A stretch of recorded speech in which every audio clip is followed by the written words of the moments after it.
Avez-vous déjà travaillé toute votre vie d'adulte pour quelque chose, pour ensuite voir la personne qui est censée vous aimer regarder ce que vous avez accompli et dire « c'est bien ». Non pas parce qu'elle ne comprenait pas à quel point c'était difficile, mais parce que pour elle, ce n'était tout simplement pas assez. L'histoire d'aujourd'hui est celle d'une femme qui a réalisé que son succès serait toujours mesuré à l'aune de quelqu'un d'autre. Elle a pris une décision silencieuse qui a défait tout un avenir.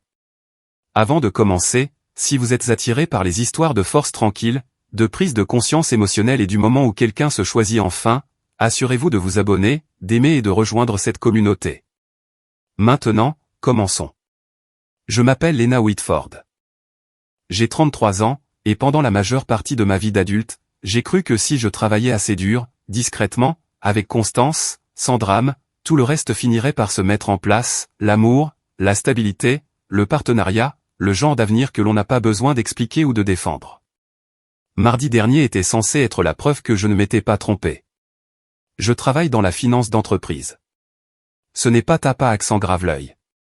Pas de publications inspirantes sur LinkedIn, pas d'histoires spectaculaires avant-après, juste des chiffres, de la pression, de longues heures, et l'attente que si vous faites une erreur une seule fois, vous n'aurez pas de seconde chance. J'ai commencé comme analyste juste après l'université, il y a 11 ans. Depuis, j'avais vu des gens me passer devant, faire un burn-out, s'effondrer ou disparaître discrètement. Je suis resté. J'ai travaillé 70 heures par semaine. J'ai manqué des anniversaires, des voyages, des pans entiers de ma vie. Alors, quand mon téléphone a sonné mardi dernier après-midi et que mon patron a dit « Félicitations, directrice principale », j'ai dû m'asseoir. Un bureau d'angle, une véritable autorité. Un salaire de base de 185 000 $ plus une prime. Le genre de chiffre qui ne change pas seulement votre compte en banque, il change la façon dont les gens vous parlent en réunion. J'ai quitté le travail plus tôt pour la première fois depuis des mois. Je me suis arrêté dans une boutique spécialisée et j'ai acheté une bouteille de vrai champagne français, celui que j'avais toujours dit être pour un jour. J'ai acheté des fleurs sur un coup de tête. Rien d'extravagant, juste quelque chose de propre, simple, élégant. Je voulais que ce moment ait un air de maturité, de mérite. Parce que ce n'était pas seulement ma victoire, c'était censé être la nôtre. Mon fiancé, Marcus, et moi étions ensemble depuis 3 ans, fiancés depuis 8 mois. Nous devions emménager ensemble le mois prochain dans ce que je pensais être l'appartement de nos rêves. Vue sur la ville, lave-linge et sèche-linge dans l'unité. La deuxième chambre qu'il n'arrêtait pas d'appeler « notre futur bureau ». L'endroit qui l'obsédait depuis des mois. Un petit contexte sur cet appartement, car il est plus important que je ne le pensais à l'époque. J'avais déjà signé le bail 2 semaines plus tôt, premier mois, dernier mois, dépôt de garantie. 11 400 $ prélevés sur mes économies. Le bail comprenait une clause d'annulation de 14 jours. Je me souviens l'avoir noté en passant, de la même manière qu'on remarque un panneau de sortie de secours sans s'attendre à en avoir besoin. À l'époque, cela semblait être une formalité, un détail technique, quelque chose pour les gens qui doutent de leurs grandes décisions. Je ne pensais pas faire partie de ces gens-là. Je suis rentré vers 17 h. Marcus était sur le canapé, faisant défiler son téléphone. Je suis entré, tenant le champagne et les fleurs, souriant probablement comme une idiote. Devine qui vient d'être promue directrice principale, ai-je dit. Il a levé les yeux, a souri, mais son sourire n'atteignait pas ses yeux. C'était le genre de sourire que les gens utilisent quand ils attendent plus d'informations. C'est super, chérie, a-t-il dit. Directrice principale de quoi déjà? De la finance d'entreprise, ai-je dit. Même département, juste enfin au sommet. J'ai ri un peu, essayant de garder un ton léger. C'est une grosse affaire. Bureau d'angle. Augmentation significative. De combien, a-t-il demandé? 185 000 de base, plus la prime. Il a hoché la tête lentement, a posé son téléphone. C'est bien. Bien. J'ai attendu, tenant le champagne légèrement en l'air, comme un signal qu'il avait manqué. Je pensais qu'on pourrait fêter ça, ai-je dit. Aller à ce restaurant italien que tu aimes, celui avec les pâtes à la truffe. Bien sûr, a-t-il dit. Ouais, ça me va. Il a repris son téléphone, puis a fait une pause comme s'il se souvenait de quelque chose d'important. Tu sais, a-t-il dit, mon ex, quand elle est devenue associée dans son cabinet, elle n'avait que 30 ans. pleine participation au capital. Elle gagnait près de 400 000 au moment où nous avons rompu. La pièce est devenue complètement silencieuse. Je suis resté là, le champagne dans une main et les fleurs dans l'autre, essayant de comprendre ce que je venais d'entendre. Je ne dis pas ça pour être méchant, a-t-il continué, son ton calme, presque didactique. Je dis juste que ta promotion, c'est bien. C'est une étape, mais ce n'est pas exactement impressionnant. Impressionnant. Tu as 33 ans, a-t-il ajouté. Tu devrais probablement être plus avancé maintenant. J'ai posé le champagne sur le comptoir avec précaution. J'ai mis les fleurs à côté. Notez, ai-je dit. Il a froncé les sourcils. Ne sois pas comme ça. Je suis juste honnête. N'est-ce pas ce que nous sommes censés faire? Être honnête l'un avec l'autre. Tu as raison, ai-je dit. L'honnêteté est importante. Je suis allé dans la chambre et je me suis assise sur le bord du lit. Je ne sais pas combien de temps je suis resté là. 20 minutes, peut-être plus. J'ai fixé le mur comme s'il pouvait m'expliquer quelque chose si je le regardais assez attentivement. Depuis le salon, j'entendais la télévision s'allumer. Une émission familière, des rires, le son de quelqu'un de complètement imperturbable. Voici la partie qui m'a surprise plus tard. Je n'étais pas en colère. Pas encore. J'étais vide.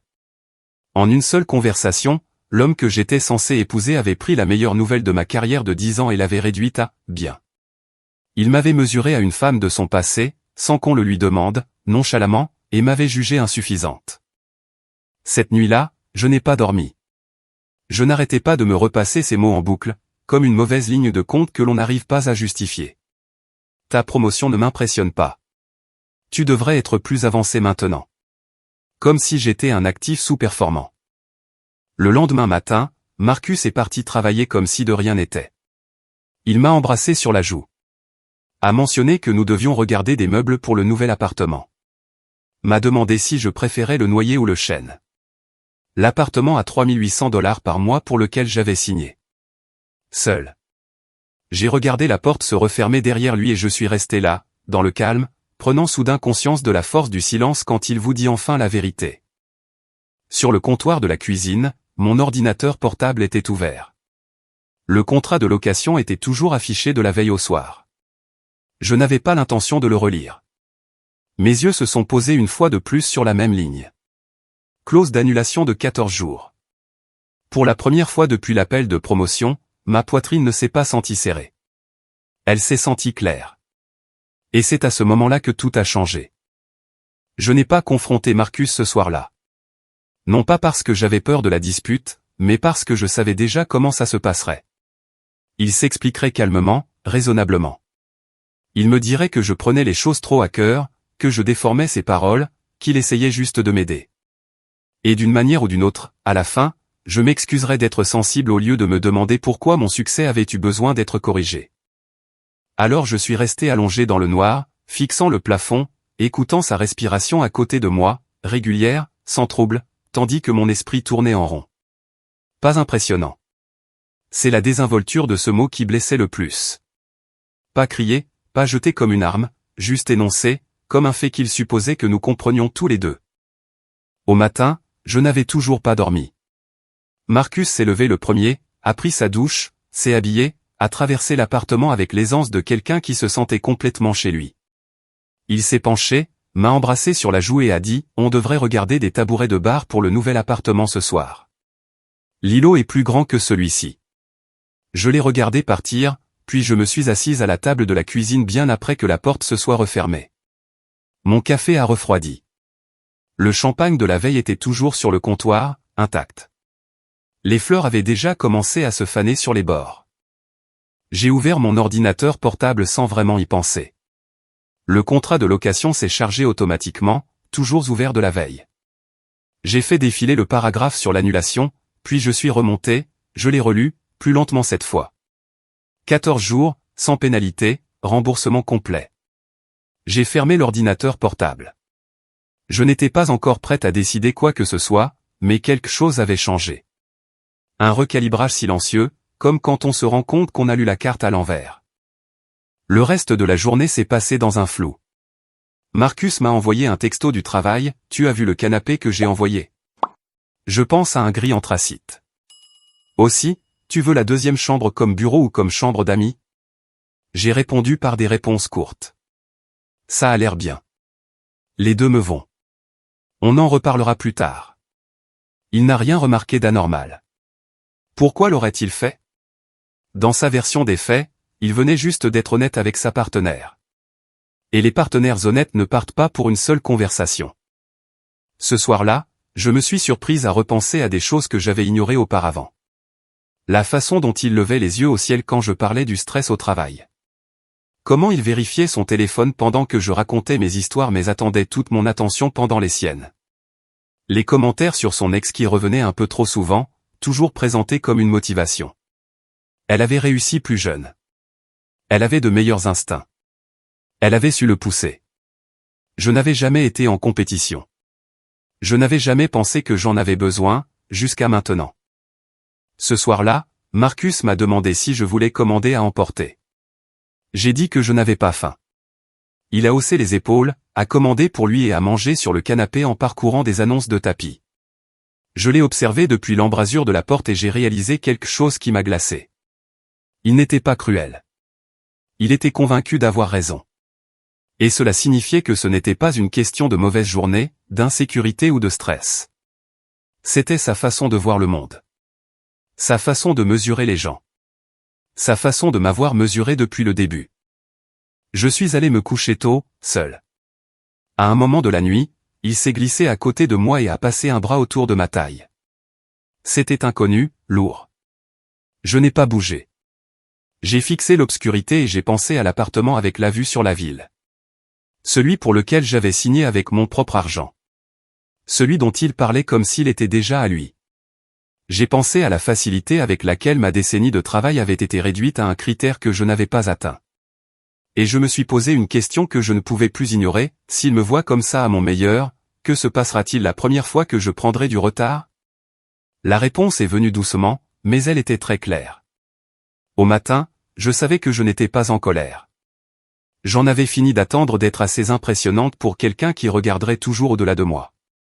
Le lendemain matin, j'ai appelé pour dire que j'étais malade, non pas parce que je ne me sentais pas bien, mais parce que j'avais besoin d'une journée sans bruit, sans la voix de Marcus façonnant la pièce, sans sa version de la réalité s'imposant à la mienne.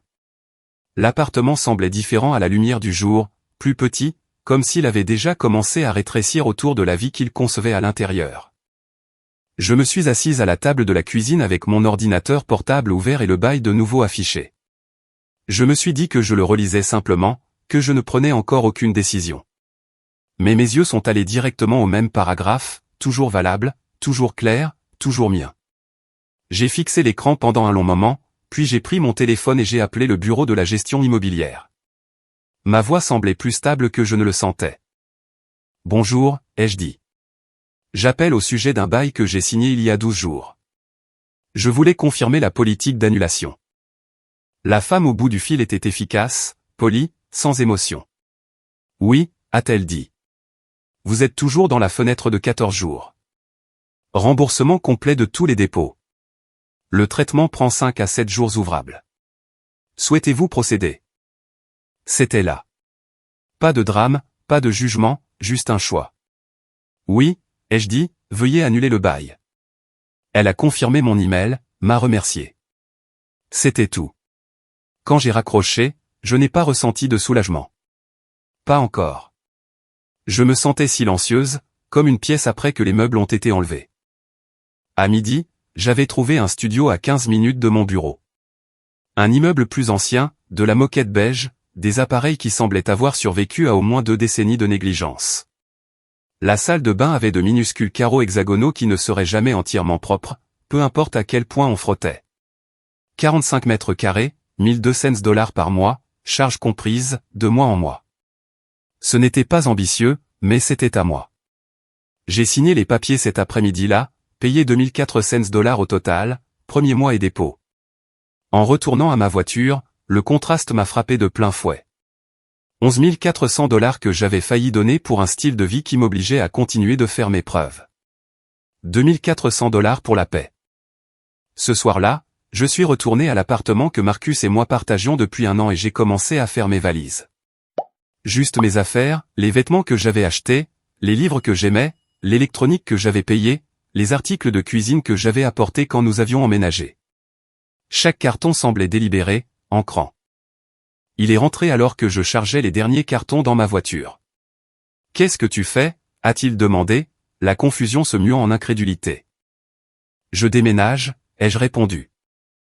Il a ri une fois, un rire court et incrédule. « Tu déménages ? On emménage dans le nouvel appartement dans 3 semaines. »« Non », ai-je dit. « Je déménage dans un studio, seul. » Son expression a changé. L'agacement, puis quelque chose comme de la pitié. « C'est à cause d'hier, n'est-ce pas ?» a-t-il dit. « Tu réagis de manière excessive. »« Je réagis », ai-je dit. « Il y a une différence. »« J'étais juste honnête », a-t-il dit, exaspéré. « Et honnêtement, je ne suis pas impressionné par la façon dont tu gères ça. » J'ai fermé le coffre et je l'ai regardé. Mon ex de l'université pensait que j'étais remarquable, ai-je dit calmement. Il croyait en moi avant que j'aie quoi que ce soit à montrer. Il ne gagnait presque rien en travaillant dans le non lucratif, mais il me faisait sentir que j'avais de l'importance. Il m'a regardé, stupéfait. « Je suis juste honnête », ai-je ajouté. « N'est-ce pas ce que nous sommes censés faire ?» Il n'a pas ri cette fois. Je suis monté dans la voiture et je suis parti. Cette nuit-là, j'ai dormi sur un matelas pneumatique dans mon nouveau studio. La pièce sentait légèrement le chat du locataire précédent. Les murs étaient fins.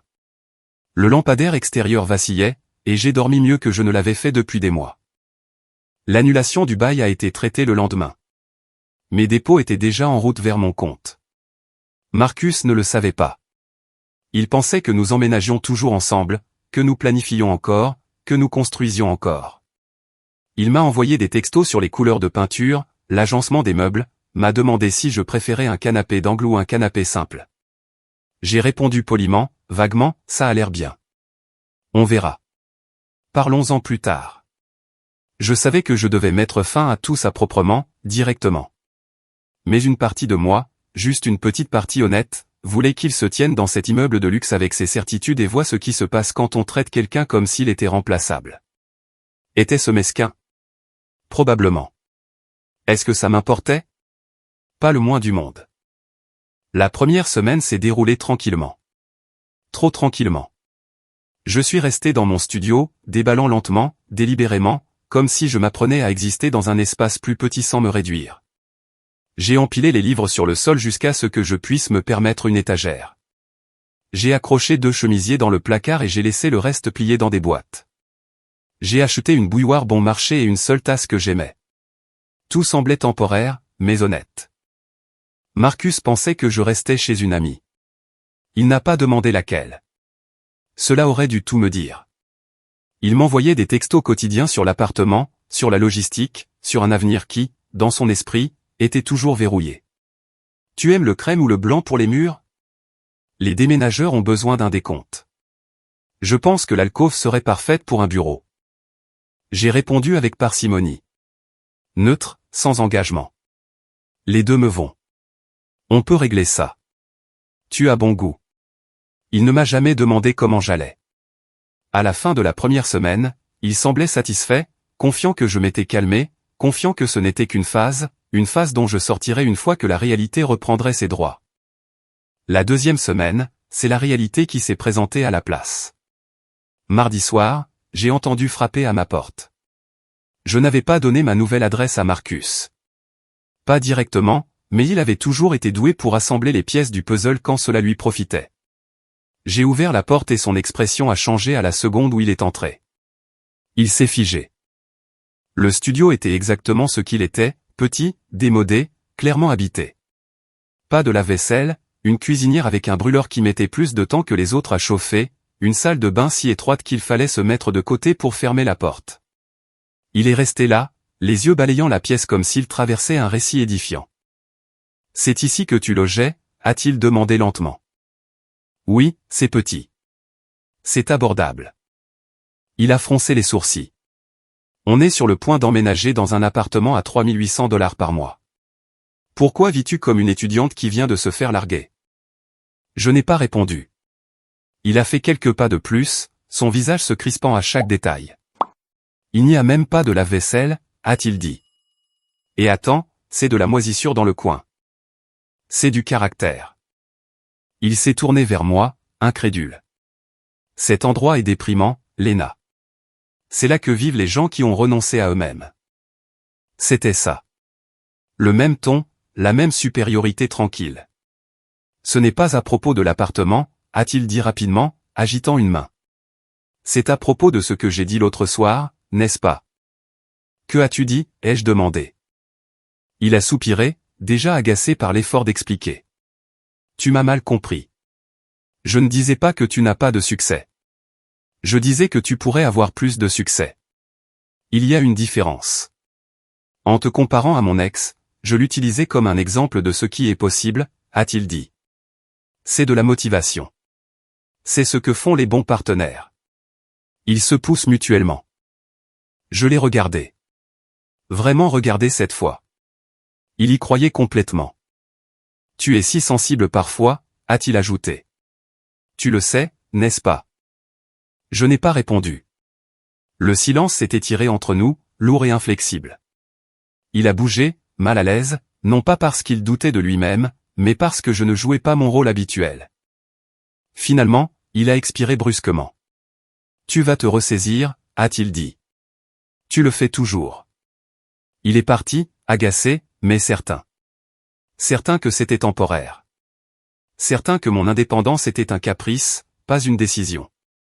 Cette nuit-là, je me suis allongé sur mon matelas pneumatique et j'ai fixé le ventilateur de plafond qui cliquetait doucement au-dessus de moi. Il n'était pas cruel. Il était sûr de sa conviction que je m'adapterais toujours à la forme de ses attentes. Et cette certitude était exactement la raison pour laquelle cela ne pouvait pas être réparé. Au début de la 3e semaine, la pression s'est intensifiée. Sa mère a appelé 2 fois, avec ce ton que les mères utilisent lorsqu'elles prétendent être inquiètes mais demandent en réalité, « Que as-tu fait à mon fils ?» Je suis resté vague. Nous traversons une période difficile. Elle a proposé de servir de médiatrice, a suggéré un dîner de famille, une conversation, une remise à zéro, comme si le respect était un problème d'emploi du temps. Puis est arrivé le SMS de groupe. Marcus m'a ajouté à une conversation avec sa mère, sa sœur et son meilleur ami. L'objet était, mise à jour sur la planification du mariage. Des liens vers des lieux, des photos de robes, des menus de traiteur, tout envoyé avec une joyeuse présomption. J'ai regardé mon téléphone, abasourdi par l'efficacité avec laquelle un avenir peut continuer sans votre consentement. Et c'est là que j'ai réalisé quelque chose de terriblement simple. Marcus n'était pas confus. Il avançait. La 3e semaine était différente. Il n'attendait plus seulement. Il avançait. Le chat de groupe est resté actif toute la journée. Des liens vers des lieux que je n'avais jamais visités. Des captures d'écran d'arrangements floraux. Un long message vocal de sa mère sur le fait que l'ivoire classique rendrait mieux en photo que le blanc. Personne ne m'a demandé ce que je voulais. Ils ont supposé. J'ai mis la conversation en sourdine mais je ne l'ai pas quittée. Pas encore. Regarder cela se dérouler, c'était comme être derrière une vitre, observant une vie qui avait déjà continué sans moi. Ce jeudi soir-là, Marcus m'a de nouveau envoyé un texto. J'ai pris ma journée de demain pour la logistique du déménagement. Les déménageurs sont confirmés. J'ai acheté de la nouvelle literie, Pottery Barn. Cher, mais ça en vaut la peine. Quelques minutes plus tard, un autre message est arrivé. Je sais que les dernières semaines ont été difficiles, mais demain est le début de quelque chose de beau. Un nouveau chapitre. Notre vraie vie. Je t'aime. J'ai hâte de construire notre foyer ensemble. J'ai fixé l'écran jusqu'à ce qu'il s'éteigne. Puis j'ai verrouillé mon téléphone et je l'ai posé face contre table. Cette nuit-là, je n'ai pas beaucoup dormi, non pas parce que j'étais anxieuse, mais parce que je me préparais à l'impact, au moment où la réalité rattraperait enfin l'élan. Le jour du déménagement est arrivé tranquillement. J'étais dans mon studio, buvant du café dans ma seule tasse préférée, quand mon téléphone a sonné vers 10 heures du matin. Le nom de Marcus s'est allumé sur l'écran. J'ai répondu. « Qu'est-ce que tu as fait ?» a-t-il crié, la panique transpirant de sa voix. « Qu'est-ce que tu as fait, Léna ?»« De quoi parles-tu » ai-je demandé calmement. « Je suis à l'immeuble, a-t-il dit. Avec les déménageurs. Le gérant de l'immeuble vient de me dire que le bail a été annulé. Il m'a remis des papiers et a dit qu'il n'y a pas d'unité réservée à notre nom. Oui, ai-je dit. C'est exact. Il y a eu une pause, 10 secondes de silence stupéfait. Tu l'as annulé, a-t-il demandé. Pourquoi ferais-tu ça? Parce que je n'emménage pas dans un appartement de luxe avec quelqu'un qui pense que les accomplissements de ma carrière ne sont pas impressionnants, ai-je dit. Quelqu'un qui me compare à son ex sans qu'on le lui demande, quelqu'un qui mesure ma valeur à des jalons que je n'ai pas encore atteints et décide que je suis en retard. C'était une seule conversation, a-t-il répliqué. J'avais une mauvaise journée.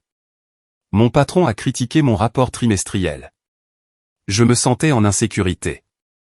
Alors, tu as déversé cette insécurité sur moi, ai-je dit, et tu m'as fait sentir petite à propos du plus grand succès de ma vie. J'étais juste honnête, a-t-il dit. Tu préférerais que je mente? Que je prétende que je trouve ta carrière impressionnante alors que... Il s'est arrêté. Mais pas assez vite. Alors que quoi, ai-je demandé. Rien. Non, ai-je dit, finis ta phrase. Silence. Au revoir, Marcus. J'ai raccroché. Puis j'ai bloqué son numéro, son email, ses réseaux sociaux, LinkedIn aussi, parce que bien sûr, il était dessus. Venmo, tout. 20 minutes plus tard, sa mère a appelé depuis son téléphone. J'ai répondu une fois.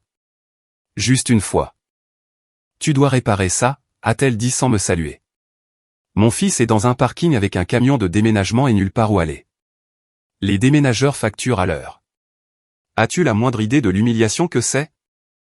J'imagine que c'est à peu près aussi humiliant que de se faire dire que sa décennie de travail professionnel n'est pas impressionnante, ai-je répondu, parce que l'ex de votre fils gagnait plus d'argent à un plus jeune âge.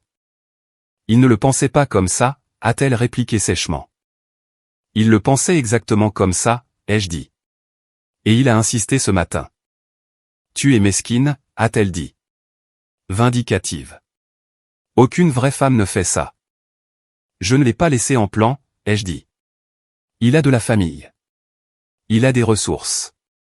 Ce qu'il n'a pas, c'est une fiancée prête à financer un style de vie tout en s'entendant dire qu'elle n'est pas assez bien.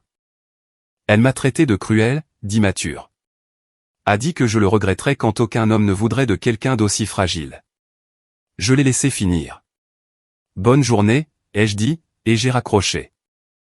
1 heure plus tard, son père m'a envoyé un texto. Les vraies femmes ne font pas ça aux hommes qu'elles prétendent aimer. Je n'ai pas répondu. Je me suis juste assise sur le bord de mon lit, plus un matelas pneumatique, mais un vrai maintenant, simple et ferme, et j'ai écouté le calme. Pour la première fois depuis des semaines, mon téléphone a cessé de vibrer. Le silence n'était pas solitaire. Il était pur. Je pensais que ce serait la fin. Un matin dramatique, quelques appels téléphoniques désagréables, puis le silence. J'ai sous-estimé à quel point les gens s'accrochent à un récit une fois qu'ils ont décidé qui est le méchant. Le lendemain, l'histoire avait déjà commencé à se répandre. Discrètement d'abord, des regards en coin, des pauses dans les conversations, le genre d'électricité sociale que l'on ressent avant que quelqu'un ne prononce réellement votre nom. Je ne me suis pas défendu, pas immédiatement. Je suis allé au travail, j'ai participé à des réunions, j'ai examiné des budgets, j'ai présenté des prévisions. Mon équipe m'a de nouveau félicité pour ma promotion. Et cette fois, quand ils l'ont dit, je les ai crus. Non pas parce qu'ils étaient impressionnés, mais parce qu'ils respectaient le travail derrière. Ce soir-là, j'ai commandé à emporter dans un restaurant thaïlandais du coin et j'ai mangé, assise en tailleur sur mon lit. Pas encore de table, pas de canapé, juste de l'espace. Puis les messages ont recommencé. Pas de Marcus, mais de tout le monde. D'abord, sa sœur m'a envoyé un texto. Tu ferais mieux de ne pas avoir la frousse. Il a déjà versé des acomptes. Des acomptes pour un mariage que nous n'avions pas planifié ensemble. Des lieux que je n'avais jamais approuvés. Des fournisseurs que je n'avais jamais acceptés. J'ai fixé le message pendant un long moment, puis j'ai posé mon téléphone sans répondre. Plus tard dans la soirée, une amie commune a appelé. J'essaie juste de comprendre, a-t-elle dit prudemment. Il dit que tu l'as ghosté, que tu as disparu juste avant le jour du déménagement sans prévenir. Je n'ai pas disparu, ai-je dit. J'ai annulé un bail que j'ai payé et je lui ai dit exactement pourquoi. Il y a eu une pause. A-t-il vraiment dit que ta promotion n'était pas impressionnante, a-t-elle demandé. Oui. Et il t'a comparé à son ex. Oui. Une autre pause, plus longue cette fois. Oh, dit-elle doucement. C'est grave. Le changement était presque audible. Je n'ai rien dit d'autre. Je n'en avais pas besoin. Le troisième jour, le meilleur ami de Marcus m'a contacté via un faux compte Instagram. J'ai presque admiré l'effort. J'essaie juste d'entendre les deux versions, commençait le message. Il s'est rapidement transformé en sermon. Comment j'avais humilié Marcus. Comment j'avais embarrassé sa famille. Comment j'avais détruit sa santé mentale. J'ai répondu avec 3 mots. Ce n'est pas mon fiancé. Puis j'ai bloqué le compte. Jour 4. Une autre amie m'a dit que Marcus était retourné vivre temporairement chez ses parents, que les déménageurs lui avaient facturé $800 pour le déplacement inutile, que les meubles qu'il avait achetés, la plupart déjà livrés, étaient empilés dans sa chambre d'enfant. J'aurais dû ressentir quelque chose.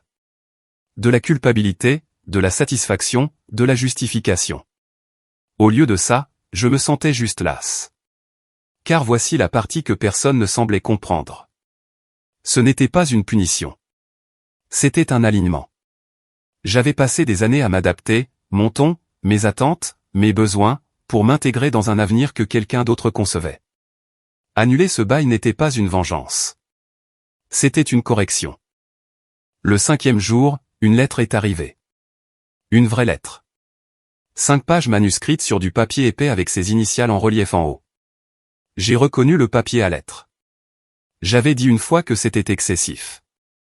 Il avait ri et dit, les détails comptent. Je l'ai lu une fois, puis une autre. Page 1, comment osais-je lui faire ça? Page 2, il n'avait pas l'intention de me blesser. Page 3, je lui devais une vraie conversation. Page 4, un avertissement. Il avait des captures d'écran. Il pouvait dire aux gens que je l'avais abandonné. Page 5, le pardon, une offre, un moyen de revenir. J'ai plié la lettre soigneusement, les remises dans l'enveloppe et les jeté à la poubelle. Pas avec colère, mais avec détermination. Cette nuit-là, j'ai dormi sans rêve. Et quand je me suis réveillé, le monde semblait plus silencieux. Non pas parce que le bruit avait disparu, mais parce que j'avais cessé d'y répondre. À la fin de la première semaine après le jour du déménagement, j'ai réalisé quelque chose de troublant. Je ne faisais plus partie de l'histoire. Du moins, pas de la version qui était racontée. Je l'entendais par bribes, dans les pauses quand j'entrais dans une pièce, dans la façon dont les conversations s'adoucissaient autour de moi, comme si les gens manipulaient quelque chose de fragile qu'ils ne comprenaient pas tout à fait. Apparemment, j'avais ghosté Marcus. Apparemment, je l'avais laissé en plan. Apparemment, j'avais paniqué et m'étais auto-saboté à cause d'un seul commentaire. Les détails changeaient selon la personne qui parlait, mais la conclusion restait la même. C'est moi qui étais allé trop loin. Au début, j'ai essayé de l'ignorer. Je me suis dit que ça n'avait pas d'importance, que les gens passeraient à autre chose. Que la vérité avait une façon de faire surface d'elle-même. Mais la vérité ne voyage pas aussi vite que l'émotion, surtout quand quelqu'un d'autre pleure plus fort. Le 2e week-end après l'annulation, je suis allé à un dîner d'anniversaire d'un ami. Rien de dramatique, juste un rassemblement décontracté dans un restaurant de quartier. J'ai failli ne pas y aller, mais j'ai refusé de laisser mon monde rétrécir simplement parce que quelqu'un d'autre avait décidé de me réécrire. J'ai su que quelque chose n'allait pas dès mon arrivée. Les sourires étaient crispés, les étreintes hésitantes. La conversation s'est arrêtée un demi-temps trop tard. Au milieu de la soirée, un de nos amis communs m'a pris à part. Je ne veux pas rendre les choses bizarres, a-t-il dit prudemment. Mais est-ce vrai que tu as juste disparu sur Marcus, comme ça, sans prévenir? Je n'ai pas argumenté. Je ne me suis pas défendu. J'ai sorti mon téléphone, j'ai fait défiler et j'ai tourné l'écran vers lui. Le fil de message de cette première nuit, les mots exacts, la comparaison, pas impressionnant. Il a lu en silence, son expression changeant lentement, sans équivoque. Il a vraiment dit ça, a-t-il demandé. Il l'a dit, ai-je corrigé. Mot pour mot. Il a expiré bruyamment. Waouh, a-t-il dit. Ça, ouais, ce n'est pas une mauvaise journée. C'est un état d'esprit. J'ai hoché la tête. Il m'a offert un verre après ça. S'est excusé d'avoir supposé. A dit qu'il avait entendu une version très différente. J'imagine, ai-je dit. C'est comme ça que ça s'est passé ensuite. Une conversation à la fois, une preuve à la fois. Je n'ai jamais publié de capture d'écran, jamais rien posté publiquement. Je n'en avais pas besoin. J'ai juste dit la vérité quand on me l'a demandé, et j'ai laissé les gens y réfléchir. Tout le monde ne l'a pas fait.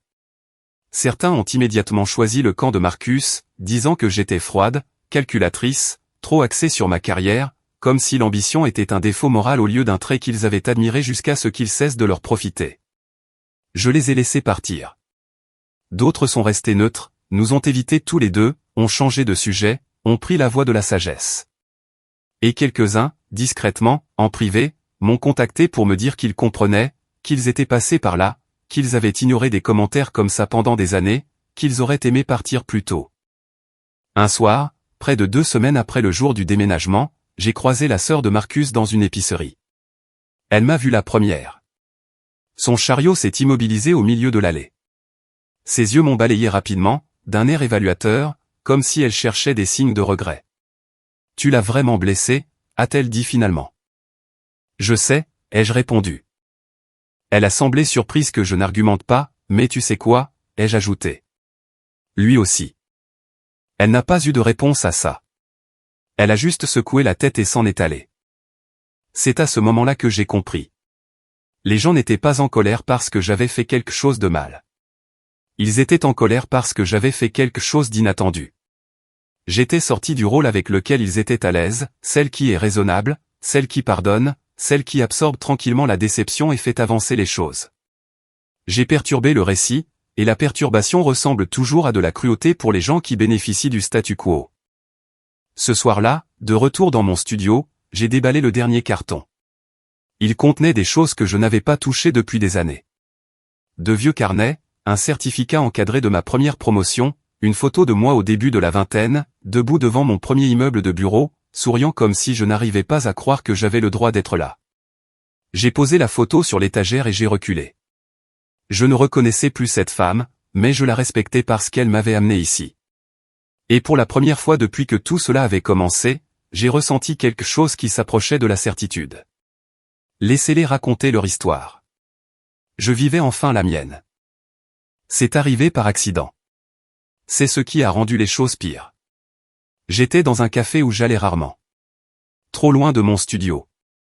Trop près de son bureau pour être à l'aise. Je suis entré parce qu'il pleuvait. Parce que j'avais besoin de caféine. Parce que je n'avais pas bien dormi la nuit précédente. Parce que la vie n'arrête pas d'organiser des collisions juste parce que vous avez fait une sortie nette.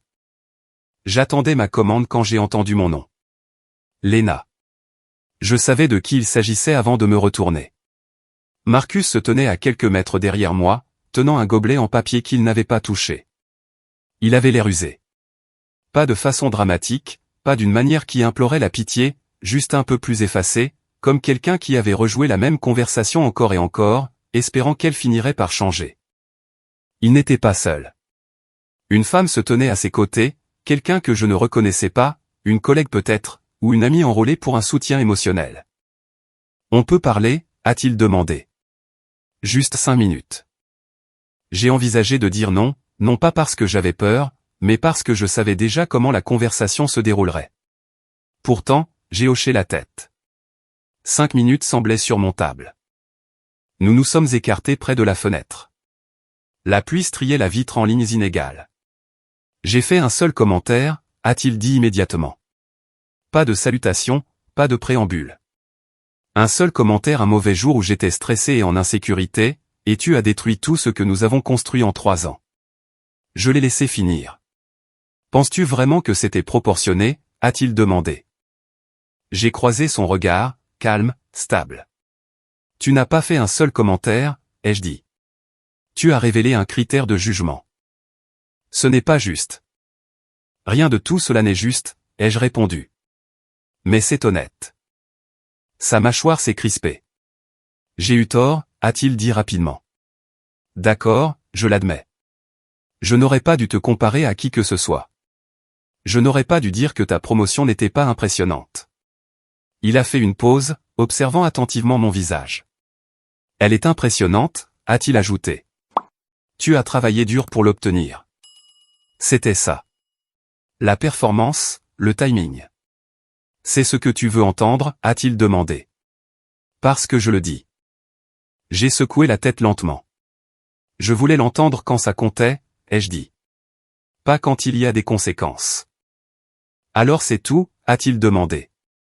Tu ne vas même pas essayer de surmonter ça? J'ai essayé, ai-je dit, pendant 3 ans. Je l'ai énuméré calmement, sans colère. J'ai essayé en payant la plupart de nos dépenses communes. J'ai essayé pendant que tu traitais mon travail comme un bruit de fond. J'ai essayé pendant que tu parlais de ton ex comme d'un point de référence que je n'avais pas encore atteint. Ce n'est pas comme ça que je le voyais, a-t-il dit. Je sais, ai-je répondu. C'est ça le problème. Sa voix s'est alors légèrement éraillée. Tu n'es pas parfaite non plus, a-t-il dit. Tu es froide. Tu te renfermes. Tu prends des décisions sans en discuter. J'ai hoché la tête. J'ai pris celle-ci sans en discuter parce que discuter n'avait pas fonctionné. Le silence s'est étiré entre nous. Les gens regardaient maintenant, pas ouvertement, mais suffisamment. Le barista avait arrêté d'essuyer le comptoir. Un couple à une table voisine avait interrompu sa conversation. Marcus a cligné des yeux avec force et a détourné le regard, sa gorge se contractant comme s'il avalait quelque chose qu'il ne voulait que personne ne voie. Sa compagne s'est approchée, une main planant près de son épaule. Elle m'a regardé comme si j'étais quelque chose de tranchant et de dangereux, comme si je l'avais ouvert en public.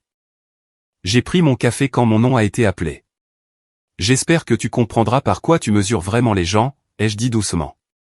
Parce que ça ne fonctionne pas. Puis je suis sorti. Je ne me suis pas retourné. Je n'ai pas ralenti. La pluie s'était transformée en une fine brume. La rue sentait le propre. Je n'ai rien ressenti de dramatique. Ni triomphe. Ni culpabilité. Juste de la distance. Et la distance, j'apprenais, est une forme de miséricorde en soi. Je pensais que le café serait la scène finale, la rencontre fortuite, l'humiliation publique qu'il s'était infligée, la sortie tranquille. C'est ainsi que les histoires sont censées se terminer, un moment de clôture nette qui permet à chacun de passer à autre chose avec un sentiment d'achèvement. Mais tourner la page est un privilège que les gens attendent quand ils pensent qu'on leur doit une explication. 3 jours plus tard, un email de la mère de Marcus a atterri dans ma boîte de réception. Elle avait trouvé mon adresse professionnelle d'une manière ou d'une autre. Je n'ai pas demandé comment. Je ne voulais pas savoir. L'objet était, c'est de ta faute. L'email était court, direct, furieux. Tu as détruit mon fils. Il ne mange plus. Il ne dort plus. Il parle de tout laisser tomber et de déménager à l'autre bout du pays pour tout recommencer. C'est ta responsabilité. Tout ce qu'il a fait, c'est partager ses sentiments honnêtes avec toi, et tu l'as puni pour ça. Ce n'est pas de la force. C'est de la cruauté. Ne contacte plus jamais cette famille. Je l'ai lu une fois, puis une autre, lentement. J'ai attendu que quelque chose monte en moi. La colère, la défensive, l'envie de m'expliquer une dernière fois. Rien n'est venu, parce que j'ai enfin compris quelque chose qui a tout mis en place. Il ne voulait pas d'explication. Il voulait une confession, des excuses qui restaureraient la version des événements où Marcus était la partie lésée et où j'étais l'instable qui ne pouvait pas supporter la vérité. Je n'allais pas leur donner ça. J'ai archivé l'email. Sans réponse. Cet après-midi-là, je suis allé me promener après le travail. Pas d'écouteurs, pas de destination, juste du mouvement. La ville bourdonnait autour de moi. Des gens se disputant au téléphone, riant sur les trottoirs, vivant des vies entières qui n'avaient rien à voir avec ma rupture. C'était étrangement ancrant. 3 ans avec quelqu'un ne disparaissent pas simplement parce que vous décidez que ça doit se terminer. Il y avait de bons souvenirs enfouis dans les décombres.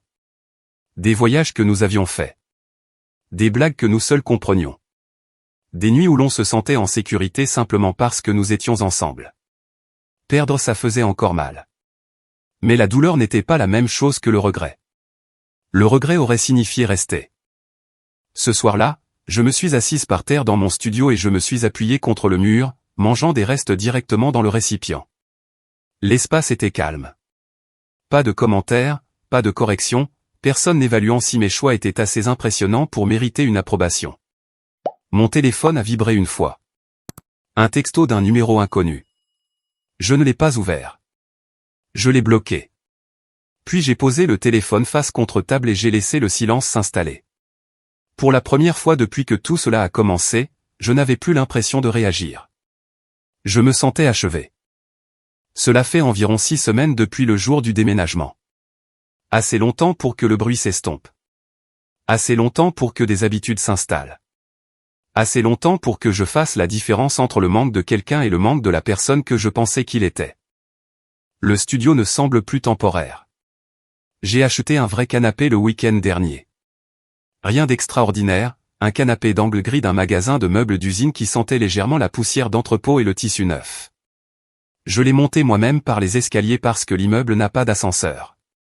Et quelque part entre le 2e et le 3e étage, j'ai ri aux éclats, en sueur, à bout de souffle, étrangement fier. J'ai accroché quelques œuvres d'art au mur.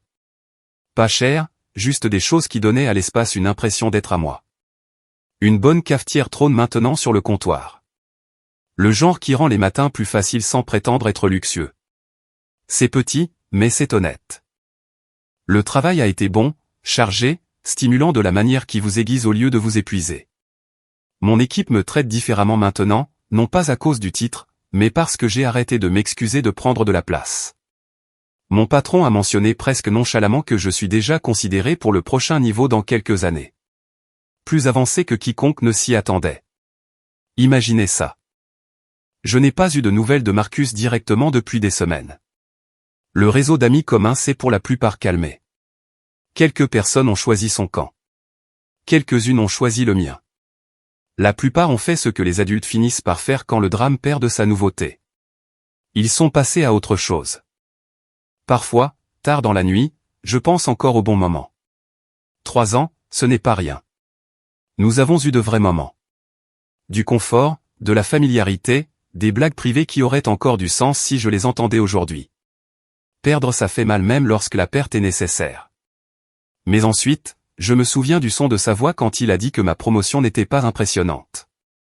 La facilité avec laquelle il m'a comparé à quelqu'un d'autre alors que je me tenais là, tenant du champagne et des fleurs, essayant de partager ma joie avec la personne que j'aimais. Et je sais que j'ai fait le bon choix, parce que ce n'était pas une mauvaise journée. C'était une vision du monde. Une vision du monde où l'amour est conditionnel, où la valeur est mesurée, où le succès n'est impressionnant que s'il dépasse le calendrier de quelqu'un d'autre.